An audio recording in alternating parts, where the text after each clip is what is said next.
ډاکټر صاحب ښاغلي ولسمشر محمد اشرف غني د افغانستان د اقتصاد په اړه تازه څرګندونې وکړلې. ډاکټر صاحب ښاغلي غني طالبانو ته یې هم یو پیغام پرېښی دی. د تان ټي وي چینل درنو لیدونکو سلام، ستړي مشئ، وخت مو بخیر. په سر کې یادونه کوم که تان ټي وي چینل مو نوي سبسکرایب کړی، په درنښت سره تان ټي وي چینل سبسکرایب کړئ. پخوانی ولسمشر محمد اشرف غني په تازه څرګندونو کې د افغانستان د اقتصاد پر اوسنی وضعیت خبرې کړي او ویلي دي چې د هیواد اقتصاد ستونزې یوازې د داخلي مسایلو په پایله نه ده، بلکې نړیوال بندیزونه، د بانکي سیستم کنګل کېدل او د نړیوال مرستو درېدل یې اساسي لاملونه دي. اشرف غني ویلي افغانستان هغه مهال نسبي اقتصادي ثبات ته نږدې شوی و، خو وروستیو سیاسي بدلونونو دا بهیر له جدي ننګونو سره مخ کړی دی.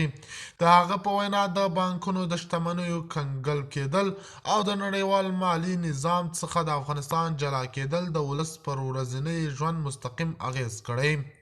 هغه زیاته کړه اقتصاد یوازې د حکومت په بدلون نه ودرېږي، بلکې ثبات، باور او نړیوال تعامل ته اړتیا لري. کله چې باور له منځه ولاړ شي، اقتصاد هم زیان وویني. اشرف غني ټینګار کړی چې افغانستان پراخې طبیعي زیرمې، بشري ځواک او ستراتیژیک موقعیت لري، خو د دې امکاناتو د سمې استفادې لپاره یو روښانه اقتصاد، تګلاره او نړۍ سره فعاله اړیکې اړینې دي. نوموړي ویلي که د افغانستان بانکي نظام بیرته فعال نشي او بانکوالو ته ډاډ ورنه کړل شي، نو بیکاري او فقر به لا زیات شي.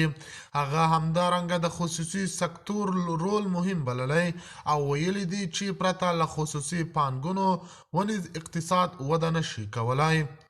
د تان ټي وي چینل درنو لیدونکو دا و زموږ ته د مهال چمتو کړی خبر. د نورو مهمو خبرونو لپاره تان ټي وي چینل سبسکرایب کړئ. تر بیا ښې چارې.